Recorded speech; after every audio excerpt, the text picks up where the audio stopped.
नमस्कार, जय हिंद, जय श्री राम दोस्तों। शिवम चौधरी ऑफिशियल में आप सबका स्वागत है।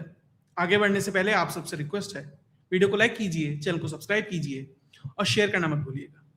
किसी भी पॉलिटिकल पार्टी के लिए चुनावी जीत से बड़ा टॉनिक कुछ नहीं होता, और अगर वो जीत बहुत ही प्रचंड स्तर पर हो तो आप ये समझिए फिर तो अपना जो एजेंडा है, जो रोड मैप है, विजन है, उसे इंप्लीमेंट करने में कहीं आसानी हो जाती है। कुछ ऐसा ही लग रहा है कि भारतीय जनता पार्टी के साथ हो रहा है। 2024 में जिस तरह का सेटबैक बीजेपी को मिला, उसके बाद कहीं ना कहीं सबको ये एक तरीके से शिकायत हो रही थी कि प्रधानमंत्री थोड़े मध्यम पड़ गए हैं। लेकिन उसके बाद महाराष्ट्र, दिल्ली, बिहार, हरियाणा, ये सारे चुनाव होते हैं तो बीजेपी के अंदर एक, और उस खासकर उसके कैडर के अंदर जिस तरह की एक उत्साह आता है, उसके बाद वो बंगाल में लगता है, और बंगाल के बाद तो ऐसा लग रहा है कि बीजेपी अब टॉप गियर में चल रही है। और जो एक प्राइम एजेंडा है आज के समय में, इलीगल इमिग्रेशन, और भारत में मतलब आने से तो रोकना ही है, और जो हैं उनको भी कैसे साफ सफाई करनी है, ऐसा लग रहा है कि बंगाल के बाद एक एक्स्ट्रा टॉनिक की डोज बीजेपी को मिल गई है। और महाराष्ट्र से लेकर बंगाल तक अब लगातार जिस तरीके से एक्शन हो रहा है वो ये दर्शा रहा है। और आज खासकर अमित शाह ने जिस तरीके से बीएसएफ के कार्यक्रम में जो बात कही, उससे साफ है विजन क्लियर है, रोड मैप क्लियर है, अब उसे इंप्लीमेंटेशन की बारी है। लेकिन क्या ये इतना आसान होगा? जिन लोगों ने ये पूरा का पूरा इकोसिस्टम खड़ा किया है वो किस तरह की तैयारी करके बैठे हैं, उसके ऊपर भी चर्चा होगी। पहले अमित शाह एंड पार्टी क्या कर रहे हैं, फिर दूसरों की क्या तैयारी है, उस पर भी बात होगी। पहले बात महाराष्ट्र से शुरू करते हैं। महाराष्ट्र में एक रेलवे स्टेशन है बांद्रा ईस्ट, उसके पास एक गरीब नगर नाम की एक बस्ती है, या कहें एक अवैध बस्ती है, जिसमें लगभग 500 झोपड़े हैं। और ध्यान दीजिएगा, झोपड़े से मतलब आप ये समझते हैं कि छोटी छोटी झोपड़ियां बनी होंगी, नहीं, 3-3, 4-4 मंजिलों की झोपड़ियां हैं। मैं एक इंस्टाग्रामर है, उसकी रील देख रहा था, उसे शेयर नहीं कर सकता कॉपीराइट की वजह से। मतलब 1 मंजिल है, 2 मंजिल, 3 मंजिल के घर नहीं होते हैं वहां, 3-3 मंजिल के झोपड़े हैं। और कई गलियां ऐसी हैं वो रात को, मतलब दिन में रोशनी नहीं पहुंचती है। अमेज़न के जंगल है ना, जैसे पेड़ के नीचे रोशनी नहीं पहुंचती, इतने घने जंगल हैं, इतनी घनी झोपड़ियां हैं कि आपको लगेगा हम रात ही हो रही है, लाइट जलती है उन गलियों में दिन में भी। इतनी घनी, मतलब इतनी सिकुड़ के संकुचित हैं और इतनी ऊंची ऊंची बनाई हुई है। आज के समय में उस जगह की कीमत लगभग 600 करोड़ रुपए से ऊपर है। 9 साल से लगातार यह प्रयास चल रहा था कि किस तरीके से इस अवैध अतिक्रमण को हटाया जाए। ध्यान दीजिएगा, ज्यादातर वहां अवैध बांग्लादेशी है। 2017 में देवेंद्र फडणवीस की सरकार थी जिसने यह प्रयास किया कि किस तरीके से यह सब कुछ हटाया जाए। बीच में सरकारें बदली, फिर वही शिथिल रवैया रहा, लेकिन फिर से अब सरकार बदली, और बंगाल के बाद तो अलग ही टॉनिक मिला है। तो रेलवे ने जो उसका रेलवे का अधिनियम है, मतलब उसका एक कानून है 1971 का, कि वो बलपूर्वक अपनी कब्जाई हुई जमीन को खाली करा सकता है।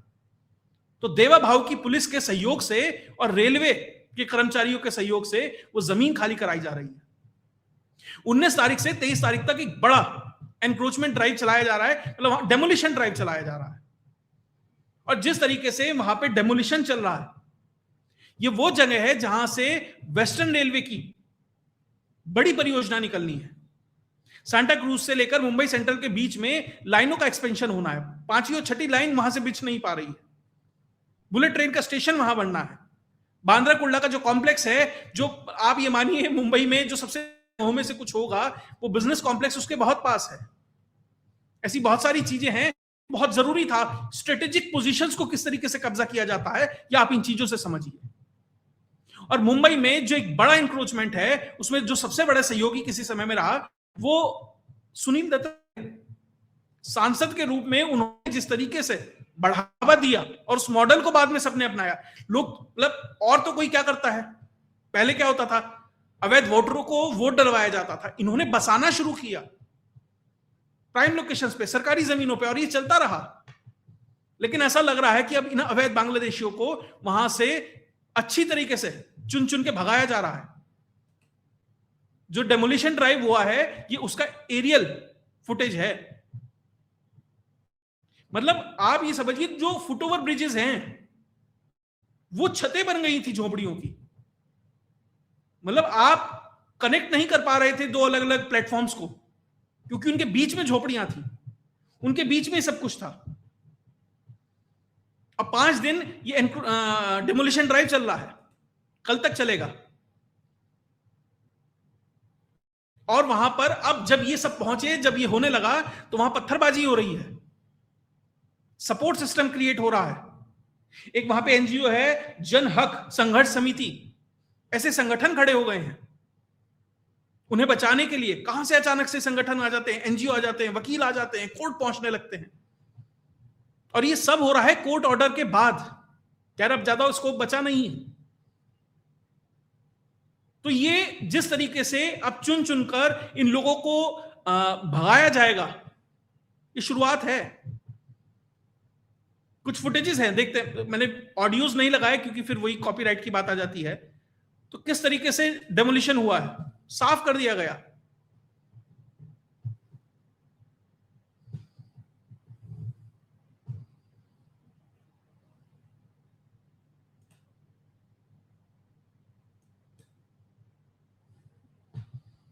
बुलडोजर चल रहा है।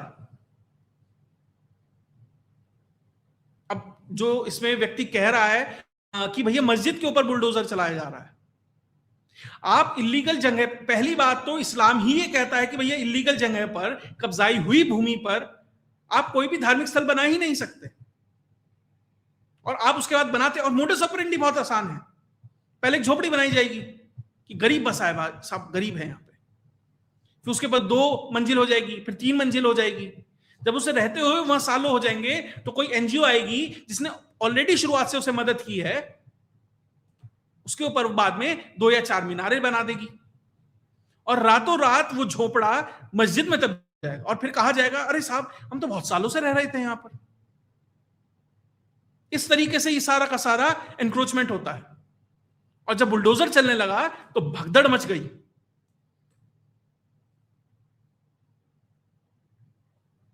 ये फुटेजेस हैं वहां के, लोग किस तरीके से भाग रहे हैं।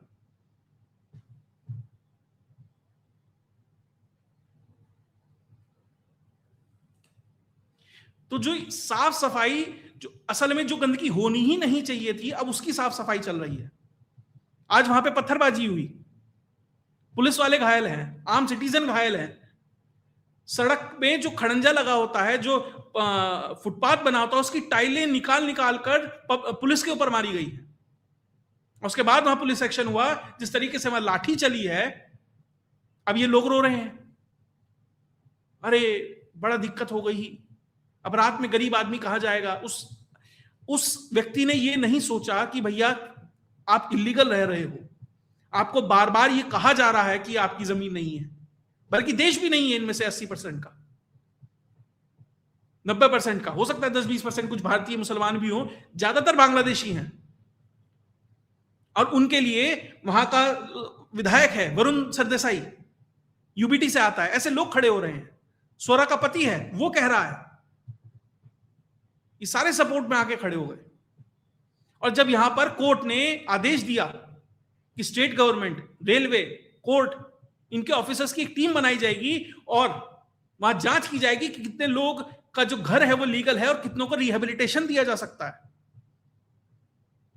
500 में से 100 घर भी ऐसे नहीं निकले जो लीगल थे, सारे इलीगल थे। कुछ थोड़े बहुत जो चिन्हित हुए हैं उनको रिहेबिलिटेशन मिलेगा, पैसा मिलेगा, बाकी सबको साफ टाटा बाय बाय फिनिश। और मुझे लग रहा है कि मुंबई में या रेलवे के इतिहास में इससे बड़ा डेमोलिशन ड्राइव नहीं हुआ। शायद हल्द्वानी में एक बार करने का प्रयास किया था, 78 एकड़ जमीन थी, आगजनी हो गई थी, दंगे हो गए थे। लेकिन तब से अब में समय बहुत बदल गया है। सुप्रीम कोर्ट ने बाद में उस पर रोक भी लगा दी थी, लेकिन अब नहीं रुकेंगे। तो बहुत जरूरी है किस तरीके से महाराष्ट्र में शुरू किया गया और क्यों, देखिए क्यों जरूरी है इस तरह का एनक्रोचमेंट हटाना। ये कल के जो इंडियन रेलवेज है, जो उसकी जो एक मीटिंग हुई है, आप इस बात से समझिए। अश्विनी वैष्णव ने एक हाई लेवल सिक्योरिटी मीटिंग बुलाई सारे ऑफिसर्स की। उसमें यह हुआ कि बहुत सारे इंसिडेंट ऐसे हुए हैं रेलवे में कि अचानक से आग लग रही है, निश्चित तौर पर कोई ना कोई सेबोटाज का ऐसा एंगल है, कुछ ना कुछ जानकारियां ऐसी हैं इंडियन रेलवेज के पास जो शायद सार्वजनिक नहीं है, और कहा जा रहा है कि सिक्योरिटी को हाइटन किया जाए, और जनता से अपील की गई है कि थोड़ा सा अपने आसपास ध्यान रखें। कोई फियर मॉन्गरिंग नहीं है, डर नहीं है, एजेंसियां सक्षम हैं, लेकिन कौन क्या किस तैयारी में है ये बात भी समझनी है। जो इंपॉर्टेंट हाईवेज हैं, चोक पॉइंट्स हैं, रेलवेज हैं, उन्हीं के आसपास की अतिक्रमण होता है। आप देखिए दुनिया भर की मजारें लगभग हर रेलवे स्टेशन पर खड़ी हो गई हैं, मस्जिदें आ जाती हैं, मतलब रेलवे की पटरी, रेलवे के प्लेटफॉर्म पर अचानक से कोई पीर बाबा खड़े हो जाते हैं। अभी हावड़ा स्टेशन की एक कल की वीडियो देख रहा था, वो मैं शायद डाउनलोड नहीं कर पाया, कि भैया एक आदमी ने कुछ सामान थैले में से फेंका और वो निकल गया, और कुछ के जाने के 20-30 सेकंड बाद उसमें अचानक से आग लग गई। रेलवे ने ही वो फुटेज जारी की और उसका इन्वेस्टिगेशन चल रहा है। और जो बात कही है, कलकत्ता का जो एयरपोर्ट है भाई साहब, उसके अंदर मस्जिद है, उसको शिफ्ट किया जा रहा है। अगर धुंध पड़ जाती है, टेक ऑफ करने में प्लेन को दिक्कत होती है, यह स्थिति है। तो जब ये डेमोलिशन ड्राइव होती है, ऐसा कुछ होता है, तो जो इकोसिस्टम है, जो लोग हैं, उन्हें लगता है यार हमारे वालों को अब करा जा रहा है। आज दिल्ली में हुआ, एक मदरसा ढा दिया गया, पब्लिक ने ढा दिया, कोर्ट का ऑर्डर था, पुलिस नहीं कर रही थी, एडमिनिस्ट्रेशन नहीं कर रहा था, पब्लिक पहुंची, हथौड़े से गिरा दी। यह स्थिति है, यह महाराष्ट्र की स्थिति है, दिल्ली की स्थिति है, पश्चिम बंगाल में भी तैयारी है। पश्चिम बंगाल में शुभेंदु अधिकारी ने 1 या 2 दिन पहले साफ स्पष्ट कहा कि भैया जो सीए के दायरे में बाहर का व्यक्ति नहीं आता है, उसे बाहर जाना पड़ेगा। सीए में अपना नाम लिखवाइए, आप एलिजिबल हैं, आपको भारत की नागरिकता मिलेगी, वरना आप बाहर जाइए। यानी वहां पर भी साफ सफाई शुरू हो रही है। ममता बनर्जी की सरकार के दौरान डर रहता था पब्लिक को, बहुत लोग जानबूझ के रजिस्ट्रेशन नहीं कराते थे कि भैया सरकार ये जो एडमिनिस्ट्रेशन है पास करेगा नहीं, और सीए में नाम लिखवा दिया तब तक हमें विदेशी माना जाएगा। लेकिन अब तो डर नहीं है, चीजें फास्ट ट्रैक, हिंदू हैं, क्रिश्चियन हैं, आसानी से पास होगा। लेकिन क्या इतनी आसानी से जो पश्चिम बंगाल सरकार है पास करा लेगी क्या? क्योंकि जो इन्वेस्टमेंट किया गया है, जो इकोसिस्टम को तैयार किया गया है, इतने वहां लाया गया है, अचानक से आपको लग रहा है कि शुभेंदु अधिकारी लेटर पास करेंगे और आसानी से जिन लोगों ने वो तंत्र स्थापित किया वो मान जाएंगे? शायद शुभेंदु अधिकारी इस बात को समझ रहे हैं कि जब ये इंप्लीमेंट होगा, और सरकार किस हद तक तेजी में है, इसीलिए आते ही सबसे पहले जो बॉर्डर सिक्योरिटी फोर्सेस हैं उनको जो जगह दी गई बाड़बंदी के लिए, चिकन नेक को फोर्टिफाई किया जा रहा है। 80,000 सैनिक वहां पर हैं, S-400 वहां पर हैं, जेट्स वहां पर हैं, एंटी एयरक्राफ्ट मिसाइल्स वहां पर है, सब कुछ तो है। जो ये किया जा रहा है इसलिए किया जा रहा है क्योंकि उन्हें पता है जब ये इंप्लीमेंट होगा, जब ग्राउंड पे उतरेगा, जब कार्यक्रम शुरू होगा, तो वहां गदर कटेगा। शायद इसीलिए शुभेंदु अधिकारी दिल्ली पहुंचे हैं अचानक। देखिए मंत्रिमंडल विस्तार में और क्या क्या बात करनी है, पार्टी कैसे चलानी है, वो सब चीजें हैं, लेकिन जब इस तरह के फैसले लागू होंगे तो उसके क्या रिपरकशंस होंगे, वो भी नेगोशिएट करना है सेंटर से। इसीलिए 500 अतिरिक्त कंपनियां मांगी गई हैं कि भैया अक्टूबर 2026 तक बाहर रहें, उसके बाद एक्सटेंड हो सकती हैं, क्योंकि उन्हें पता है कि जब ग्राउंड पे हम एग्जीक्यूशन करेंगे तो ये किया गया है ना उनके द्वारा प्रयास। पार्क स्ट्रीट और बहुत सारी जगह कलकत्ता में पुलिस ने डंडा चला दिया तो समझ गए नहीं चलेगा, क्योंकि जिस तरह के एक्शन शुभेंदु ले रहे हैं, तो जो बराबर में लोग बैठे हैं बांग्लादेश में, भैया परेशान हैं। क्यों परेशान हैं? सबसे पहले अगर आप डिपोर्टेशन करेंगे तो बड़े स्तर पर जब लोग वहां पर जाएंगे तो उनकी अर्थव्यवस्था बिगड़ेगी।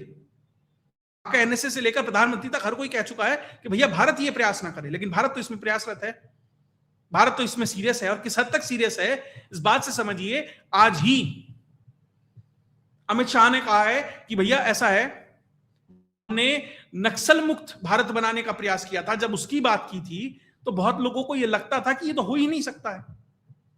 बड़े बड़े रिटायर्ड पुलिस अधिकारी कह रहे थे अरे ये मत करना, प्रधानमंत्री को भी कहा गया, लेकिन सक्सेसफुली एग्जीक्यूट हुआ। जनता को भी लगता था कि जो 5 दशक 6 दशक 7 दशक पुरानी बीमारी है वो कैसे आप ठीक कर देंगे? जब इतने बड़े बड़े राजनेता, इतने बड़े बड़े प्रधानमंत्री आए, वो ठीक नहीं कर पाए, तो ये अमित शाह कैसे ठीक कर देंगे?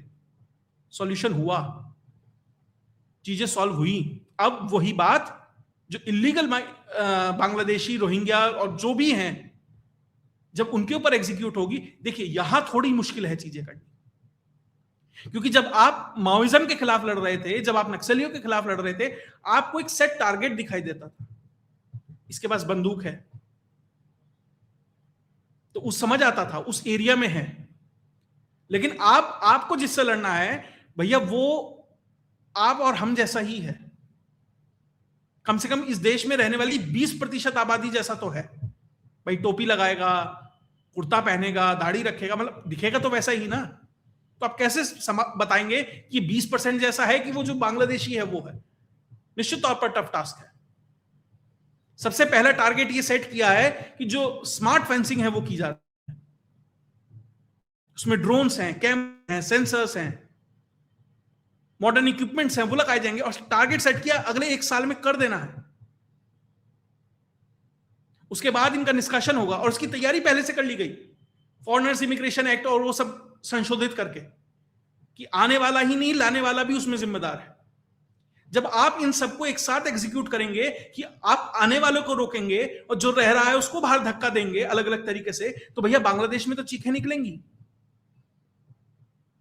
उसके अलावा जब आप काउ स्लॉटर पे बैन लगा देंगे, काउ स्मगलिंग नहीं होगी, तो भैया बांग्लादेश में ईद कैसे मनेगी?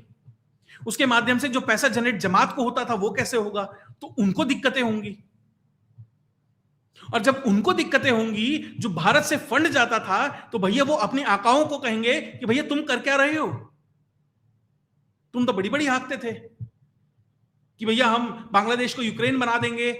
तो वो जितने भी नॉन स्टेट एक्टर्स हैं, वो सारे के सारे उसी अमेरिका को, उसी पाकिस्तान को, उसी चाइना को, या इस प्रधानमंत्री और यूनिस जैसे लोगों से सवाल पूछेंगे, या उनके से दर्द होगा, वो भी कुछ करने का प्रयास करेंगे। तो ये सावधान रहने की जरूरत है। दिन पश्चिम बंगाल में सरकार रिजल्ट आता है, उसी दिन वो नकवी एशिया कप का वो चोर सीधा बांग्लादेश पहुंचता है। क्यों? अचानक से क्या हुआ?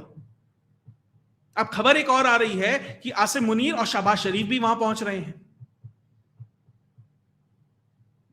इसके अलावा मार्को रूबियो भारत आ रहे हैं, 4 शहरों में रहेंगे, दिल्ली, आगरा, जयपुर। आगरा जयपुर में पहले जेडी वांस गया था, उसके बाद क्या हुआ था, खैर मैं ये नहीं कह रहा कि अब आएगा तो कुछ होगा ही, लेकिन वो कोलकाता भी जा रहा है। और कोलकाता में खास संस्था है, उसके संपर्क में है, मिशनरीज ऑफ चैरिटीज। तो मार्को रूबियो अचानक से क्यों पहुंच रहा है? पहले तो कलकत्ता में इस तरह का हाई प्रोफाइल विजिट नहीं होता था, अब क्यों हो रहा है? तो वहां से भी प्रयास है कि भैया अगर भारत सरकार कुछ करेगी, जो हमने इतना बड़ा इन्वेस्टमेंट किया था भारत की डेमोग्राफी को खराब करने के लिए, भारत की नेशनल सिक्योरिटी को खराब करने के लिए, अगर भारत यहां उसके लिए कोई काउंटर मेजर कर रहा है, तो भैया वहां से भी आएगा, जमात का इस्तेमाल किया जाएगा, पाकिस्तान का इस्तेमाल किया जाएगा। बहुत सारे एपिसोड किए हैं मैंने कि किस तरीके से आईएसआई के अधिकारी हेलीकॉप्टर में बैठकर भारतीय बॉर्डर पर पहुंच रहे हैं, सेना के अधिकारी पहुंच रहे हैं। लाल मुनीर हाट में क्या हो रहा, उसके ऊपर दर्जनों वीडियो हैं। तब उन्हें पता नहीं था पश्चिम बंगाल हो जाएगा, अब हो गया है, तो वो जो एफर्ट है उसको और ठीक स्ट्रेंथन करना है। इसलिए कह रहा हूं कि पश्चिम बंगाल में एक तरीके से अगर सरकार सही तरीके से निर्णय लेती है, सही एग्जीक्यूशन होता है, और यहां से बांग्लादेशी भागने शुरू होते हैं, और जब बांग्लादेश पर दबाव पड़ेगा तो वो कुछ ना कुछ करने का प्रयास करेगा, और फिर इलाज होगा। इसलिए उस बॉर्डर पर इसलिए चिकन नेक को मजबूत किया जा रहा है, क्योंकि ऊपर चुंगी वैली है, वहां से चाइना देख रहा है, नीचे बांग्लादेश है, डेमोग्राफी भी सपोर्ट नहीं करती उस इलाके की। तो लेकर महाराष्ट्र से लेकर पश्चिम बंगाल तक तैयारी है पूर्ण रूप से। अब छोटे छोटे स्टेप्स में भी उसे बांटा जाएगा कि भैया इस तरह के छोटे छोटे पॉकेट्स को भी खाली कराया जाए। और जहां बड़ा है वहां पर भी एग्जीक्यूशन किया जाए। हां, अब उसमें एक चीज है कि जरूरी नहीं है कि सारे के सारे बांग्लादेश की तरफ भागे, हो सकता है दूसरे राज्यों में भाग जाएं। उसके लिए जरूरी है कि कम से कम जितने बीजेपी शासित राज्य हैं वो तो मजबूती से काम करें, कोऑर्डिनेशन में काम करें कि भैया ये नहीं भागने चाहिए। इसलिए आने वाला जो फेज है वो क्रिटिकल है, इसलिए शुभेंदु अधिकारी को दिल्ली आना पड़ रहा है। निश्चित तौर पर सरकार कैसे चलेगी, मंत्रिमंडल विस्तार कैसे होगा, योजनाएं कैसे इंप्लीमेंट होंगी केंद्र सरकार की, किस तरीके से कोऑर्डिनेशन होगा, कैसे आएंगे, वो सब है, वो सब बात हो रही। मैं ये नहीं कह रहा कि सिर्फ भैया वो इसीलिए आया है कि बांग्लादेश कैसे भगाने, लेकिन वो एक इंपॉर्टेंट मुद्दा है, वो निश्चित तौर पर बात हो रही हो। अब भैया सीएम बने हैं तो उसके बाद तो निश्चित तौर पर दिल्ली आना ही था। तो यहां से आपको, और दूसरी चीज, अगर देखिए प्रधानमंत्री नरेंद्र मोदी को तो अपनी एक लेगेसी सेट करनी थी, वो सेट कर ली। अमित शाह को अगर यहां से अपनी एक लेगेसी सेट करनी है तो कुछ ऐसे काम जैसे नक्सलिज्म है, उसके बाद कहा अर्बन नक्सल पे हमला होगा, एफसीआरए के माध्यम से वो अर्बन नक्सल के ऊपर भी हमला हुआ, चिल्ला रहा है ये मार्को रूबियो जब भारत आ रहा है तो आर्टिकल लिखे जा रहे हैं कि वो साहब वो एफसीआरए करके तो आप मतलब चाइना जैसा बन गए हैं। दर्द हुआ है ना, नक्सल, अर्बन नक्सल, तो जो जाता है ना वो लेफ्टिस्ट मुस्लिम और वेस्टर्न का जो कबाल है उसको धीरे धीरे कैसे किया जा रहा है। लेफ्टिस्टों का पहले नक्सलिज्म खत्म किया गया, अर्बन नक्सल किया जाएगा।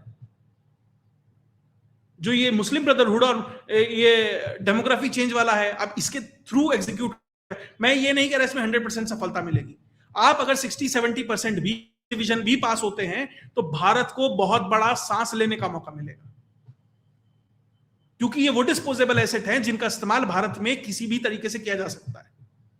आप 5, 7, 10 करोड़ जितनी भी संख्या मानते हैं, मैं कह रहा हूं 1 करोड़ है मान लीजिए, उसमें से 100 आदमी ऐसे ढूंढ लें जो फटने को तैयार हों।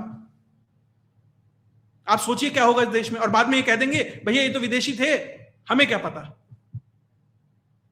उनकी जो पहचान है उसको आसानी से डिस्गाइज किया जा सकता है, छुपाया जा सकता है, रिकॉर्ड से मिटाया जा सकता है। तो इसलिए जरूरी है इनको बाहर करना। और भैया कानूनी रूप से मुझे नहीं लग रहा कि कुछ होगा, मतलब काम हो पाएगा, क्योंकि अभी मतलब भारत से उन्हें डिपोर्टेशन की, माफ कीजिएगा, डिपोर्टेशन की जो रिक्वेस्ट है बांग्लादेश को 2-2.5 हजार के आसपास, वो बांग्लादेश नहीं मान रहा। तो आपको लग रहा है कि आप 2-2.5 करोड़ भगाएंगे तो मान जाएगा? वो रात के अंधेरे में कार्यक्रम निपटाने पड़ेंगे जो हेमंत बिश्व शर्मा कर रहा था। आपको यहां इतना भय व्याप्त करना पड़ेगा उनके मन में कि कहीं भी जाएं वहां बुलडोजर पहुंचेगा, वहां लट पहुंचेगा, वहां जेल पहुंचेगा, पुलिस पहुंचेगी, वहां फोर्स पहुंचेगी, कि मजबूरी हो जाए कि भैया या तो बांग्लादेश भाग जाएं या वापस से म्यांमार भाग जाएं, कहीं कहीं पर जाएं, पाकिस्तान भाग जाएं, समुद्र में कूद जाएं। ये आपको वो भय व्याप्त करना पड़ेगा कि भारत में कहीं भी जाएंगे आपके पीछे कोई लगा है, तभी वो यहां से भागेंगे। और यही सही का है, और इसी तरीके पर निश्चित तौर पर सरकार काम कर रही है। तभी मल्टी एजेंसी का जिस तरीके से कोऑर्डिनेट करके काम किया जा रहा है, धीरे धीरे पहले जो ऑन ग्राउंड सपोर्टर्स हैं उनको न्यूट्रलाइज किया जा रहा है कि भैया एनजीओज हैं, वकील हैं, सिस्टम को तोड़ा जाए जो इनको सपोर्ट करता है, उसके बाद इनकी साफ सफाई हो, फिल्ट्रेशन। तो महाराष्ट्र जैसे छोटे छोटे एग्जाम्पल हैं, पश्चिम बंगाल में करने की जरूरत है, दिल्ली में किया जा रहा है, तो हर जगह जब ये एग्जीक्यूट होगा, और जरूरी है कि ये मतलब एक साथ हो। ऐसा नहीं हो कि महाराष्ट्र से है तो गुजरात भाग जाए, गुजरात में हो तो वो आगे बढ़ जाए, फिर वो चलता रहे। नहीं, एक साथ कीजिए, कोऑर्डिनेटेड एफर्ट के साथ कीजिए, और डर और भय व्याप्त कीजिए ताकि उनके लिए रास्ता हो और वो बांग्लादेश से भागने का। खैर, इस पे जो भी डेवलपमेंट आएगी वो आपके साथ लेके आता रहूंगा। अगर आपको वीडियो विश्लेषण अच्छा लगा तो वीडियो को लाइक कीजिए, चैनल को सब्सक्राइब कीजिए और शेयर करना मत भूलिएगा। जय हिंद, जय भारत।